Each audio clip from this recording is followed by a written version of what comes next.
무상심심이묘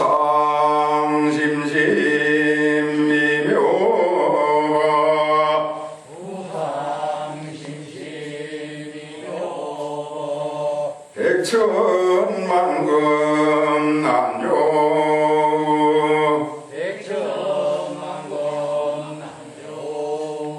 악음문견 득수리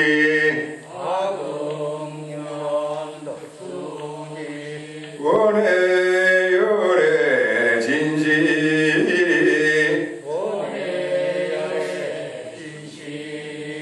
마반자 바람일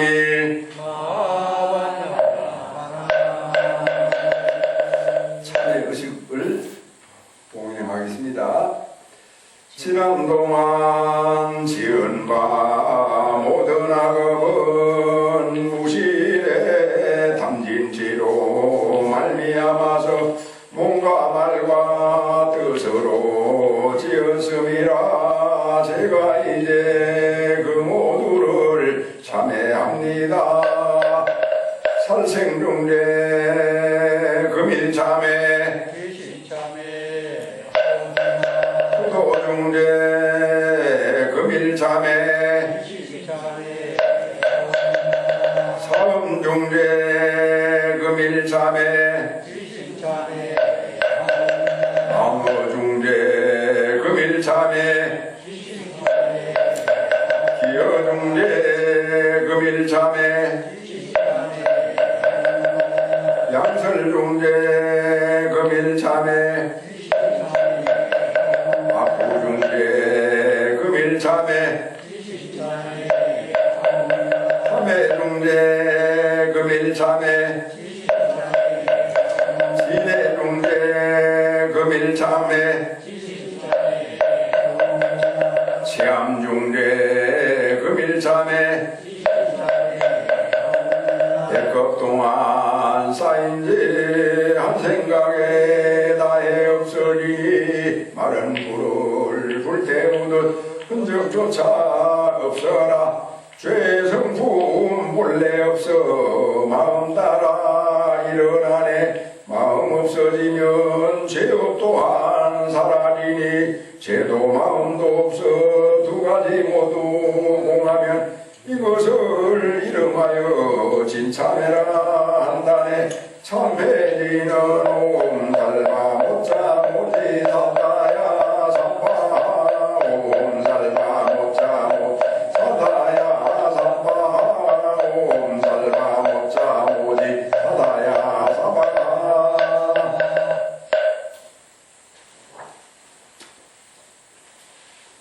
다들 겉에 들어오시라고 해. 전부 다 안으로.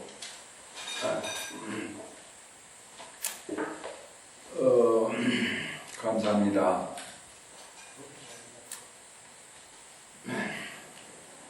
우리가 봄이 되면은 새로운 이 삶이 시작됩니다. 인간뿐만이 아니라 모든 만물이 새로운 삶을 시작하게 하기 위해서 씨를 뿌리고 또 가꾸며 여름 내내 비바람이나 더위를 무릅쓰고 성장성숙합니다.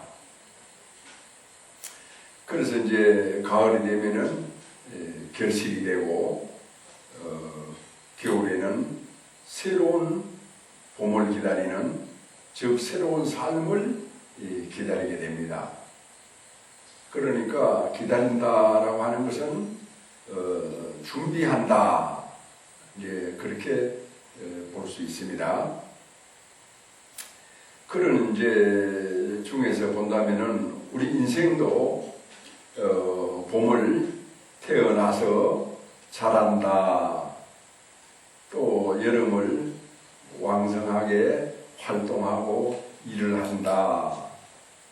그 다음에 이제 또 가을이 되면은 거둔다. 정신적으로 성장한다. 또 겨울이라고 하면은 우리는 뭐 죽음을 생각할 수도 있습니다. 그래서 새로운 어떤 그런 삶을 기다리고 또 새로운 몸을 받아서 태어날 수도 있다. 이렇게 이제 보는 거죠. 그렇게 보면은 이제 모든 만물이 그렇게 이제 순환해 가고 있는 겁니다.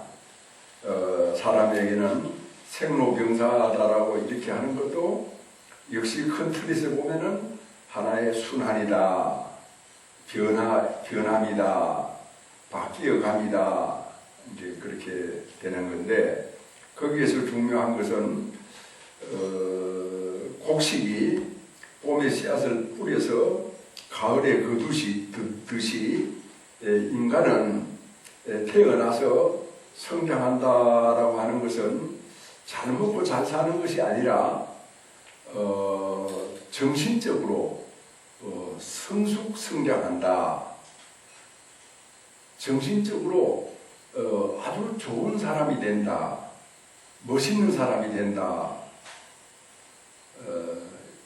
만약에 일생 동안 살고도 우리가 정신적으로 어린아이 수준이 된다라고 하면은 아마 그 인생은 스스로 생각해 봐서 어떤 그런 소득이 있는 그런 삶이라고는 이제 보기가 어렵겠죠.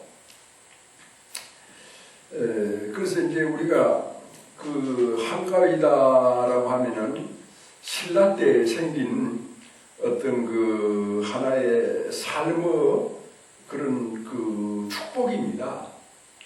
잔치, 기쁨을 함께 한다. 그런 이런 측면에서 이제 바라봤을 때 영고나 무천이라고 하는 제천 의식도 있었어요. 그런 축제를 하면서도 하늘의 제사를 지낸다. 하늘이다라고 하는 것은 우리 조상님을 가리킬 수도 있습니다. 포함할 수도 있고.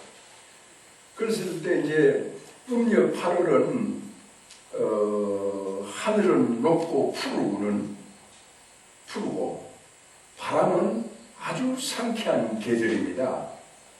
우리가 여름을 지내보면은 여름은 바람도 많이 불고 또 거칠고 구름도 많고 비도 쏟아지고 습기도 많고 어떻게 보면은 후텁지근한 그런 시기라면은 가을은 그런 것을 말끔히 씻어버린 하늘은 높고 푸르고 바람은 상쾌하다. 특히 이제 또 8월 보름이다라고 했을 때 달은 1년 중에서 가장 밝고 햇빛은 반짝거리죠. 그런 때에 이제 추수와 수확을 거둔다라고 하면은 논밭에 오고 온 연글고 백가지 과일은 향기롭기 그지없습니다. 그야말로 먹을 것이 푸짐한 그런 말할 수 없는 그런 행복한 시절입니다.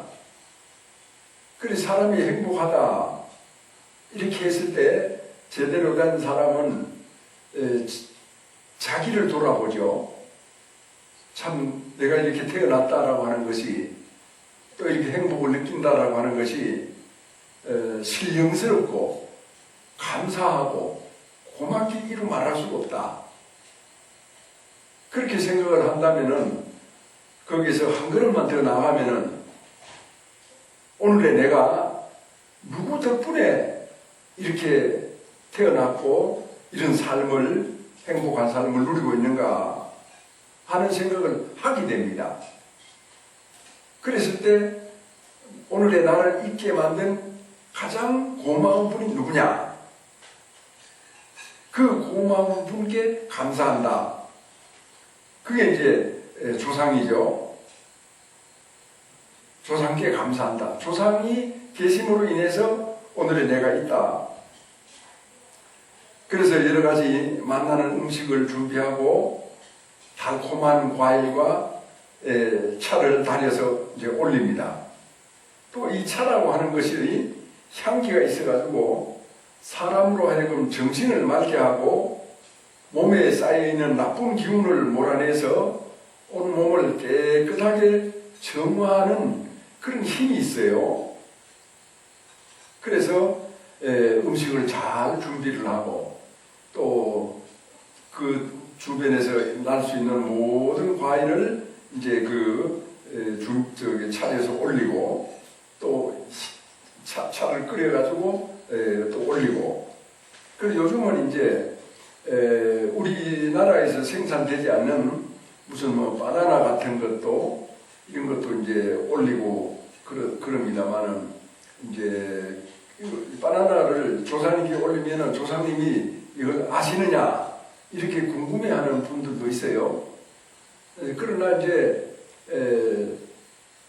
자손이 좋아해서 올리면은 조상님은 사양하지 않습니다.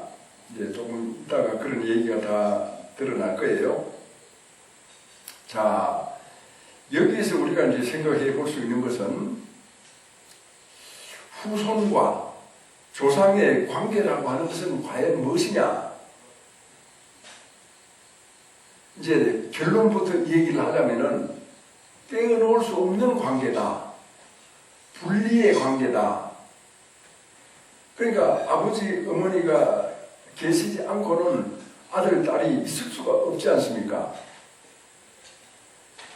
그것이 이제 살아있을 때만 그런 것이 아니라 살아있든 돌아가시든 그게와는 하등의 관계가 없이 그거는 엄연한 사실이다.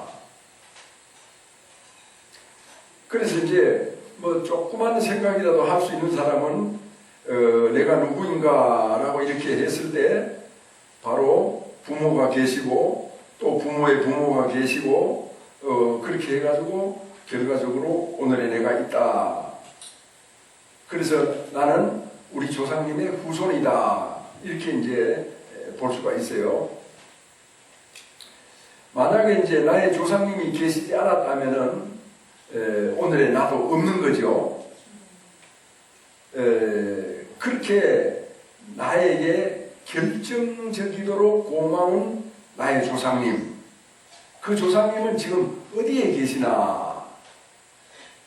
한없이 이제 고마운 조상님, 부모님 돌아가셨는데 돌아가시면 어디에 계시나?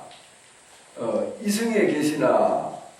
또는 저승에 계시나? 그렇게 이제 저승에 계신다. 뭐 또 다른 분들은 또 천당에 계신다. 뭐 이렇게도 말할 수도 있고 하는데 조상님은 이승이나 저승도 아닌 나와 함께 계신다. 나와 함께 계신다. 자손이 가는 곳에 조상님이 항상 함께 하신다.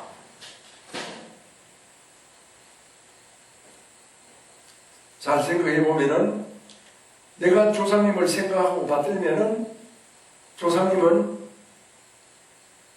내 앞에 나타나시고 내가 생각하지 않으면은 자취를 감추고 보이지 않아요.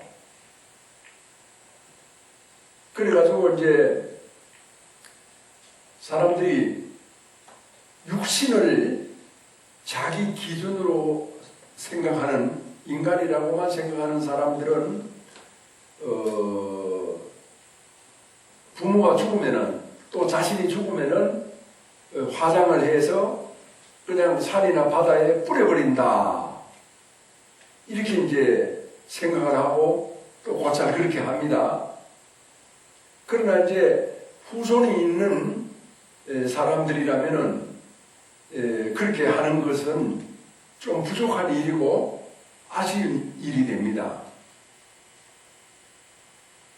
우리가 견물생심이라고 하는 말을 들어봤죠? 뭘 좋은 물건을 보면은 갖고 싶은 마음이 생기잖아요.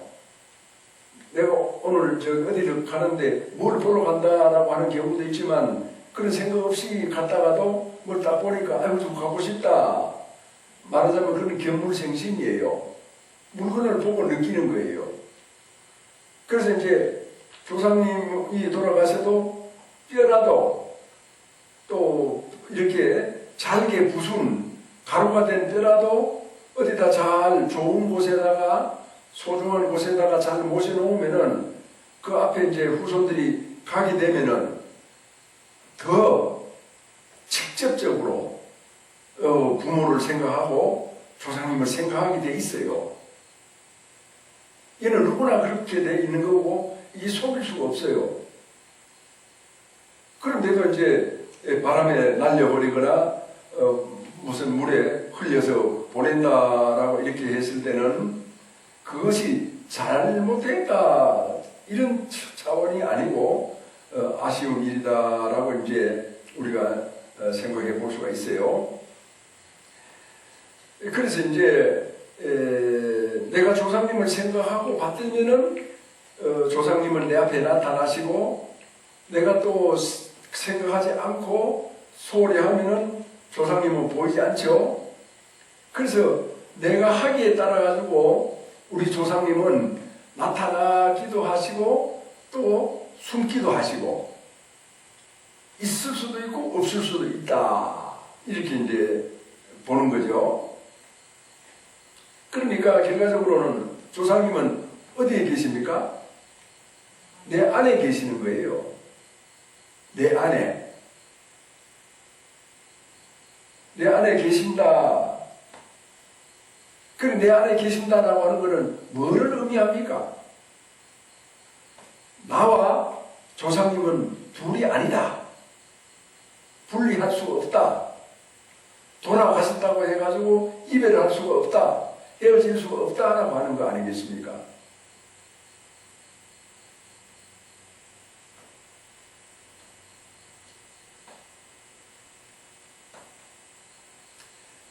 내 안에 계시는 조상님은 바로 나와 둘이 아니다. 그러므로 떨어져 있지 않다. 뭐 저승에 어디 가셨거나 멀리 가셨거나 이렇게 된 것이 아니다. 내가 조상님께 고맙게 생각하면 즉시에 나타나시고 또 생각을 하지 않으면 그냥 숨어버리시고 그런 이제 분이죠. 그러면은 뭔 말이 되느냐 하면은 내가 조상님을 정성스럽게 모시면은 내가 나를 정성스럽게 대하는 일이 돼요. 조상님을 소홀히 하거나 안 모시면은 내가 나를 소홀히 하고 내 마음을 빈 공간으로 만들어놔요. 빈 공간에 거기에 이렇게 제대로 관리를 하지 않으면은 창고에도 자칫하면은 귀신이 나올 것 같죠? 쓸쓸해지고 황량한 그런 곳이 되고 말지 않습니까? 그러니까 이제 우리가 이제 조상님을 모셔놓고 우한 폐렴 때문에 사람들이 못 온다. 뭐 이렇게 또 나라에서 가지 마라. 이렇게 이제 하는데 우리 백성들은 어떤 면에서는 권력의 어떤 그런 노예들인 것 같아요. 너무나 말을 잘 들어요. 꼼짝을 못해요. 그래서 죽는다, 병 걸린다 라고 하면 아주 쩔쩔매고 뭐 해야 될 도리도 내몰래라. 우선 내가 살고 봐야 된다. 뭐 그런 식이라는 거죠. 제 이 얘기를 오해하지 말고 잘 이해를 해야 됩니다. 유럽 같은 경우에는 개인주의가 아주 발달해 있어요. 그래서 아무리 중요한 일이고 반드시 해야 될 그런 일이라고 하더라도 나라에서 뭘 이래라 저래라 하면은 유럽 사람들은 잘 받아들이질 않아요. 뭐 프랑스도 그렇고 독일도 그렇고 영국도 그렇고 그래가지고 거기에는 오히려 어떤 면에서 보면은 우한 폐렴이 우리보다가 막 그냥 넘쳐나는 거죠. 그런 속에서도 그 개인의 자유 그걸 더 중요하게 생각을 하는 거예요. 그 사람들의 마음속에서는 어떻게 보면은 이 사람은 한번 태어났다가 언젠가는 죽는다. 우한폐렴으로 안 죽어도 독감으로라도 죽고 교통사고 나서라도 죽고 오히려 어떻게 보면은 독감이나 교통사고로 죽는 숫자가 더 많지 않습니까? 그렇게 이제 생각을 한다는 겁니다. 개인의 자유. 개인의 자유라고 하는 게 과연 무엇이냐? 어떤 그런 자율성에 입각한 자기 자신인데 거기에서 자율성이라고 하는 곳에서 윤리와 도덕이 나와요. 효와 춤이 나와요. 친구 간의 의리가 나와요. 부부 간의 사랑이 나와요. 거기서 나오는 거거든요. 그런 것을 제한하면 안 된다는 거죠. 그런 것을 또 제한하는 것을 용납하지 않아요. 그래서 지금 이제 조상님과 내가 둘이 아닌 그런 어떤 참 관계인데, 우리가 이제 추석이 돼도 무서워서 못 온다. 우한폐렴 걸리면 큰일 난다. 이렇게 해가지고 이제 안 온다라고 그렇게 순진하게 생각할 수도 있고, 얼싸 잘 됐다. 좋은 핑계가 됐다. 뭐 다른 일이나 하자. 집에서 낮잠이나 실컷 자자. 뭐 이렇게 또 생각할 수도 있는 것이죠. 자, 그렇지 않고 정말 조상님에 대한 어떤 효심을 가지고 여기 이제 오셨단 말이에요. 그래 오셨는데 다행히 법사가 하는 설법을 듣고 여러분들이 훌륭하시기 때문에 설법을 잘 들었어요. 잘 들어가지고 아주 설법을 듣고 나니까 기쁘단 말이죠. 다행스럽고 또 즐겁고 그렇게 이제 그런 어떤 생각을 가지게 되면은 그 생각이 어디로 가겠습니까? 자기 안에 계시는 조상님, 그 조상님도 함께 설법을 듣고 함께 기뻐하고 함께 즐거운 거 아닙니까? 그래서 사람들이 영문도 모르고 위패만 더 모셔놓고 스님 대신 지내주세요. 이렇게 이제 한단 말이죠. 그러나 내용적으로 우리가 생각을 좀 해보면은 자손이 안 오면은 조상님도 안 오셔요. 그러면 이제 아이고 우리 스님이 이제 잘 지내줄 거다. 내가 안 가도 잘 지내줄 거다. 이렇게 이제 믿음을 가지고 이제 안 올 수도 있잖아요. 그래 되면 그거는 한 반쯤 차례를 모시는데, 제를 모시는데 반쯤 이제 그게 지내는 거죠. 온전한 제가 아니죠. 그러면 또 바꾸어서 여기 이제 한 가문에 사람들이 한 10명, 20명 된다. 그 10명, 20명이 이제 뭐 어머니를 모셨다, 아버지를 모셨다, 한 분을 모셨다거나 두 분을 모셨다. 이렇게 생각을 해가지고 모였단 말입니다. 그 모였는데 10명, 20명이 설법을 듣고 다 환희심을 내는 겁니다. 그럼 10명, 20명이 환희심을 내는 힘과 한 사람이서 환희심을 내는 힘과 그 차이는 엄청나죠?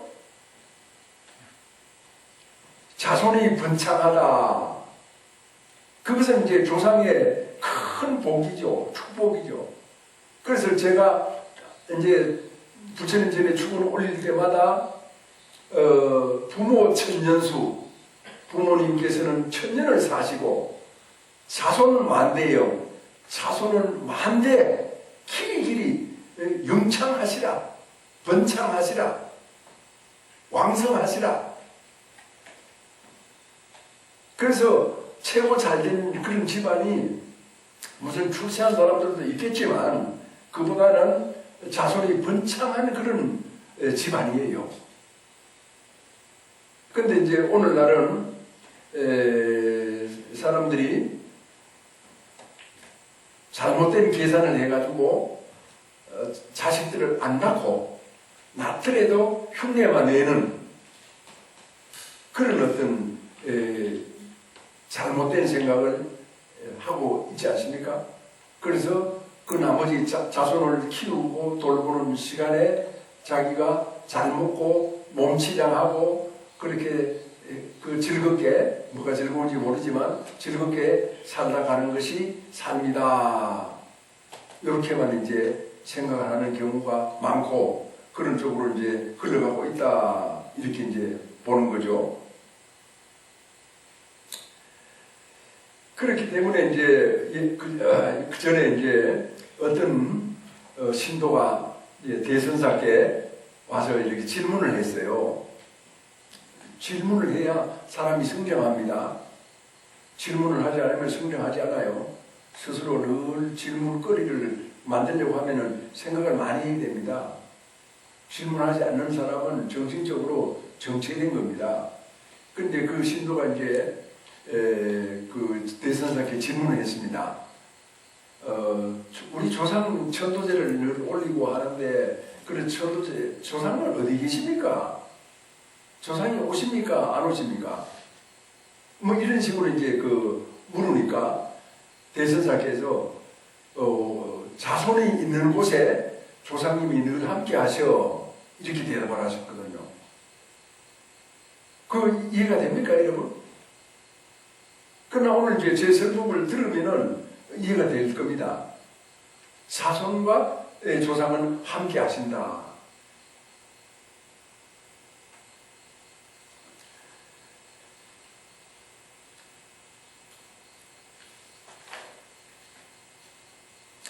그래가지고 이제 우리 절에서 제를 올린다.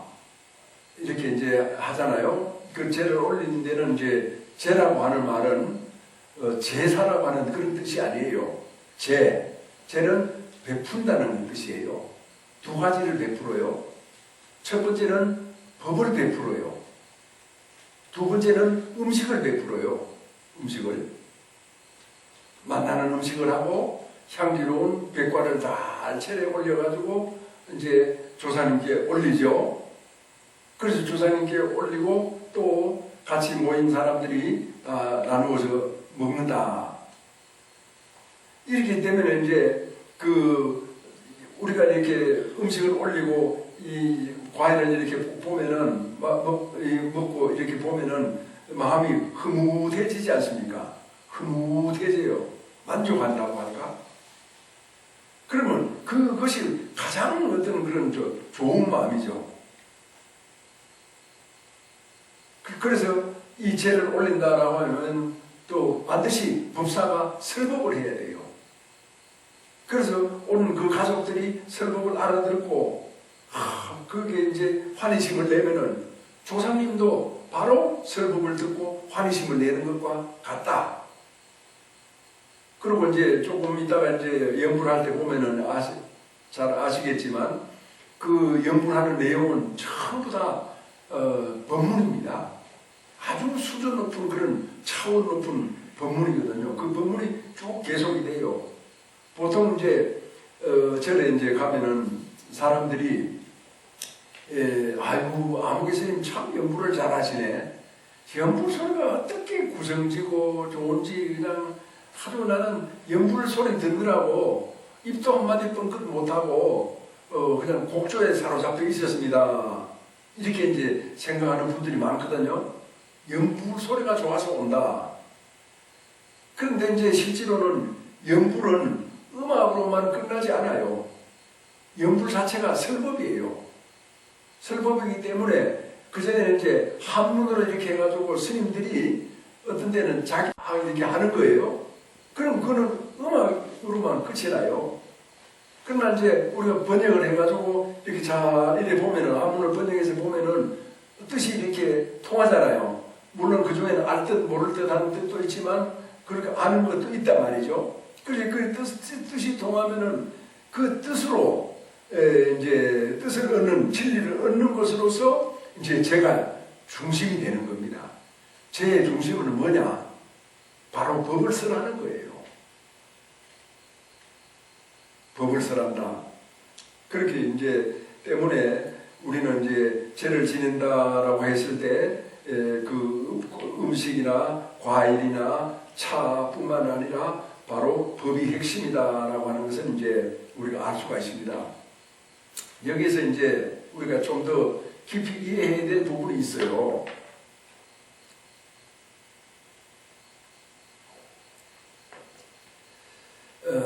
남편이나 아내, 부부가 오신 분들 있죠?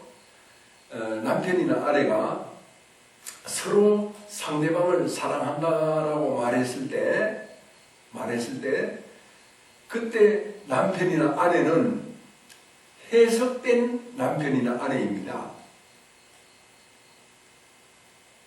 이해가 됩니까? 남편이나 아내가 서로 사랑한다, 뭐 좋아한다, 뭐 친하다, 무슨 말을 해도 좋아요.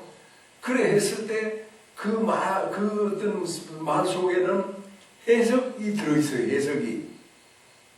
이해가 되죠? 뭐 남편은 어째서 좋다, 아내는 무엇이 좋다, 이 다 자기 나름대로 해석이 들어있단 말입니다.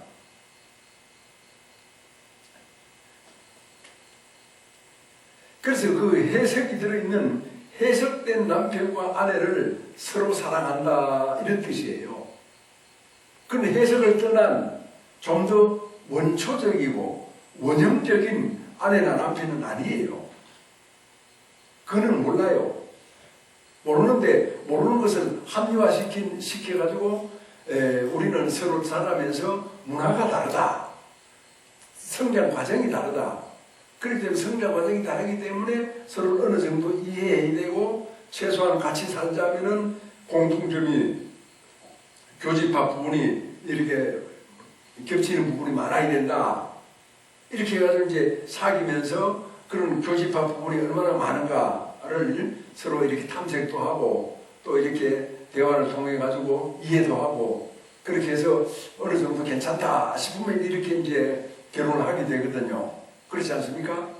그렇게 해도 그 탐색하는 것 자체가 시간이 짧고, 또 사람은 마음이 수시로 왔다 갔다 하기 때문에 다 알 수가 없어요. 그래서 아무리 탐색을 열심히 해도 살다 보면 싸울 일도 있고, 서로 의견이 안 맞을 일도 있고, 뭐 여러 가지 일들이 이제 생기게 되는 거예요. 그러니까 이제 그 이전에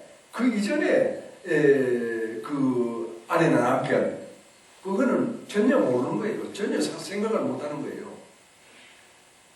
자, 여기에서 이제 우리가 생각을 해 봤을 때, 이 해석된 남편이나 아내가 아닌 원초적이고 원형적인 아내나 남편, 그것은 바로 무엇이냐? 그렇게 이제 생각을 하고 거기에 그런 정신의 차원에 도달하기 위해서는 해석을 하지 말라는 게 아니라, 해석을 한다 하더라도 그 해석이 어디서 나오느냐 이 말이죠. 그 해석이 어디서 나왔어요? 자기 마음속에서 나왔잖아요. 자기 생각 속에서 나왔잖아요. 그러면 해석된 남편, 해석된 아내라고 하더라도 어디 있어요? 자기 생각 속에 있는 거예요. 자기 생각 속에 있기 때문에 사실 그 자기 생각 속에 있는 아내나 남편을 봤을 때 이미 둘이 아니에요. 둘이 아닌 경지에 그렇게 도달해 있는 겁니다. 그런데 그 사실을 전혀 모르고, 또 모르고 싶어 하고, 또 알려고 생각하지도 않고, 그렇게 이제 살기 때문에 안에 있다라고 하는 그는 무시하고 자꾸 손가락질만 하는 거죠. 손가락질. 그러니까 상대방 탓만 한다 이 말이죠. 그래서 둘이 아니다, 이 사실만, 이 아주 단순하고 명백한 사실만 우리가 안다라고 하면은 부부가 같이 살아가는데 사랑한다는 말 속에서도 차원이 다른 그런 정신 토대를 가질 수가 있다 이 말입니다. 그래서 그런 어떤 그 토대 위에서는 현실적인 여러 가지 어떤 그런 불편함이 많이 사라져 버려요. 없어져 버려요. 문제가 안 돼요. 그래서 해석된 남편이나 아내라고 하더라도 그 남편 아내에게 아내가 바로 자기 안에서 비롯됐다라고 하는 그런 토대를 가지고 이제 남편이나 아내한테 잘해준단 말입니다. 잘해주는 거예요. 정성껏 받들고 모시는 거예요. 그게 뭡니까? 그게 불이행, 둘이 아닌 행, 보살행이에요. 자비행위예요. 그런 것을 명백하게 이해하고 알고 우리가 이렇게 산다라고 하면은 불필요한 어떤 시간 낭비, 불필요한 어떤 그런 그 체력 소모 이런 걸 하지 않고 정말 바람직하게 살아갈 수가 있어요. 그런데 이제 그게 잘 안 되죠. 왜? 다른 습관이 많이 있었기 때문에 자기 컨트롤이 잘 안 되는 거야. 오늘 스님한테 법문을 들을 때는 이해가 됐는데 실제 딱 둘이서 이렇게 대립을 하다 보면은 그런 생각은 온데간데 없거든요. 그런 생각을 다시 되찾는 가장 좋은 방법이 매주 일요일마다 절에 와서 설법을 듣는 거예요. 설법을 들으면은 자기 본성을 회복하는 거예요. 본성이 뭡니까? 둘이 아닌 것. 둘이 아닌 것이 본성이에요. 부부만 그런 게 아니에요. 일체 모든 삼남 만상 두둔불문 일초 일목 그게 다 둘이 아니에요. 그런 이제 부분을 우리가 이제 생각을 하고 이해를 하고 믿음을 가지고 이제 살아간다라고 했을 때 그거는 부부뿐만이 아니라 부모와 자식도 또 후손과 조상도 다 마찬가지의 어떤 그런 이치 속에서 살아가게 된다는 그런 뜻이 되겠습니다. 그래서 사람은요 모든 것을요 뭐 공부를 많이 했든 적게 했든 뭐 가방들이 짧든 길든 이런 걸 다 떠나가지고 해석을 합니다. 생각을 해요. 자기 나름대로 이건 이거고 저건 저거고 뭐 그것이 고집이 됐든 뭐 삐뚤어진 길이 됐든 무엇이 됐든 간에 자기가 해석을 하거든요. 그렇게 해석을 해가지고 그렇게 이제 살아가는 거예요. 그 해석의 범위를 벗어나지 못하는 사람들이 많아요. 뭐 배우고 안 배우고 뭐 이런 걸 다 떠나가지고. 그래서 그런 것을 벗어날 수 있다라고 하는 것은 그거는 불교의 가르침 지혜밖에 없다는 거죠. 자, 그 해석된 남편이나 아내가 내 안에 있다는 사실, 나와 둘이 아니라는 엄연한 실제 상황, 실존, 그것을 이제 우리가 알아야 되고, 그것이 바로 지혜고, 그것이 어떤 서로가 해석한 해석을 넘어선 어떤 그런 하나의 정신 세계가 되는 것이죠.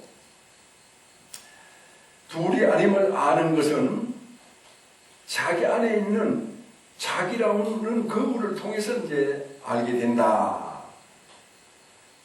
자기 거울로 밖에 있는 것을 파악하고 해석한다. 그렇게 봤을 때 결국은 모든 것은 자기 안의 일이고 안의 일로 통해 가지고 우리는 이제 둘이 아님을 알게 돼서 부부간에도 행복하고 또 조상님께도 효성스러운 그런 삶이 된다. 이렇게 이제 보는 거예요. 그래서 자기 안에 있다. 해석도 모든 것이 자기 안에 있다. 이것이 바로 진리의 세계에 뛰어들어가는 직관이고 통찰이고 지혜입니다. 아까 조금 전에 해석이라는 말을 제가 했죠. 그런 지식이에요. 지식은 아주 불충분하고 불완전하고 늘 변하고 바뀌고 흔들리고 갈팡질팡이에요.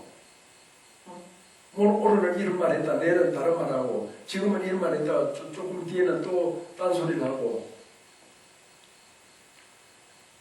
그러나 이제 자기 안에서 있다라고 하는 그런 사실을 단번에 알아버렸을 때 거기에서 이제 우리는 둘이 아니다라고 하는 그런 생각을 믿음을 가질 수가 있고, 그 믿음은 직관이고 통찰이며 지혜다.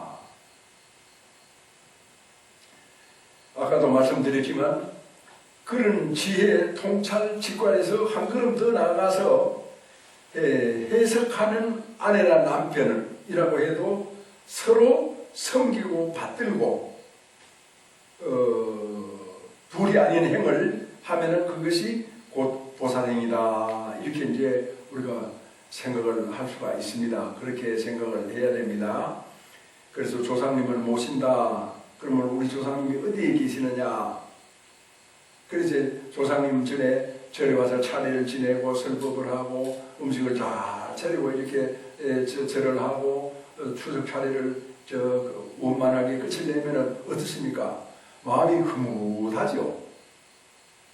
그렇게 했는데 왜 내가 마음이 흐뭇합니까? 왜 내 마음이 흐뭇해요? 조상님이 내 안에 계시니까, 나와 함께 계시니까. 그러니까 내가 흐뭇하다라고 하는 것은 조상님도 흐뭇하시다 아닙니까? 그런데도 물질적인 그런 정신세계에 빠져있는 인간들은 그 정신의 고매한 어떤 높은 차원의 뜻을 모르고 그냥 잘 먹고 잘 입고 자기 몸 가꾸고 뭐 좋은 옷 사 입고 그렇게 비싼 차 타고 다니고 그렇게 하지 말라는 게 아니라 그것만이 전부가 아니라는 사실을 말하고 있는 거예요. 더 진실한 깊은 진실이 그 인간의 그 삶 속에 들어있다는 것이에요. 그래서 우리가 만사를 어떤 그런 가정 생활이든 조상을 모시고 받드는 어떤 그런 효행이든 우리가 제대로 알고 명백하게 우리가 이해한 상태에서 믿음을 가진 상태에서 살아가자. 그래서 아까도 말씀을 드렸지만 이런 어떤 그 둘이 아니다라고 하는 생각을 우리가 지금 이 자리에서는 법당의 이 순간에서는 그렇구나 라고 이렇게 이해가 될지 몰라요. 그러나 일어서면은 또는 뭐 시간이 지나면은 집에 가면은 까맣게 잊어버리잖아요. 그렇게 생각하는 거는 잠깐 생각했고 그냥 자기 위주로 생각하고 살아가는 것은 계속해서 또는 과거생부터 그렇게 해왔고 그 어느 것이 더 힘이 셀 것 같아요. 그 자기 집착대로 자기 생각대로 살아온 인생이 힘이 세죠. 습관이 되고 업이 돼 있으니까. 그러니까 그런 습관과 업을 뛰어넘을 수 있는 그런 힘은 역시 자주 설법을 듣는 방법이 최고다. 그래서 시간만 있으면은 절에 와서 설법을 듣는 거예요. 그래서 부처님을 우리가 만나면은 부처님께 설법을 해달라고 하죠. 설법을 듣죠. 그래서 불교는 제를 지내고 또 무슨 뭐 불금을 올리고 그런 것보다가 설법을 듣는 그래서 바른 마음가짐을 갖는 그런 가르침이에요. 여기에서 모든 것이 비롯되는 겁니다. 오늘날 이제 철학에 있어서도 뭐라고 할까 깊이 있는 철학을 연구하는 그런 학자들은 불교 공부를 해요. 오히려 제가 머리 깎고 성복을 읽고 있지만 그런 분들한테 배우고 또 듣고 느끼는 바가 많을 때도 있어요. 그것이 이제 인간 정신의 근본이고 인간 정신의 진실이다라고 하는 것이죠. 진실. 그래서 잘 생각해 보면 알아요. 아내나 남편이 어디 있느냐? 옆에 앉아 있잖아요. 옆에 앉아 있기 전에는 어디 있느냐? 자기 마음속에 있는 거예요. 내 아내는 착하다. 내 아내는 훌륭하다. 내 아내는 무엇이 어쩐다. 내 남편은 어쩐다. 저쩐다. 그것이 다 자기 마음 가운데 있죠. 마음 가운데 자기 안에 있어. 자기와 둘이 아니야. 이 절대적인 진실이야. 그런데도 뭐 어쩌고 저쩌고 상처를 낸다. 어리석은 거지. 뭘 모르는 거죠.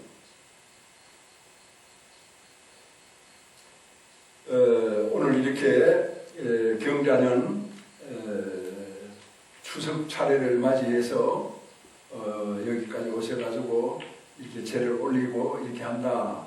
또 동참으로 차례를 올린다라고 하는 것은 가장 좋은 방법입니다. 그래서 설 명절이나 또 추석 명절이나 명절 때는 온 신도들이 다 모여서 절에서 올린다. 아니 우리는 집에서 지낼 사람이 없습니다. 애들이 교회를 다닙니다.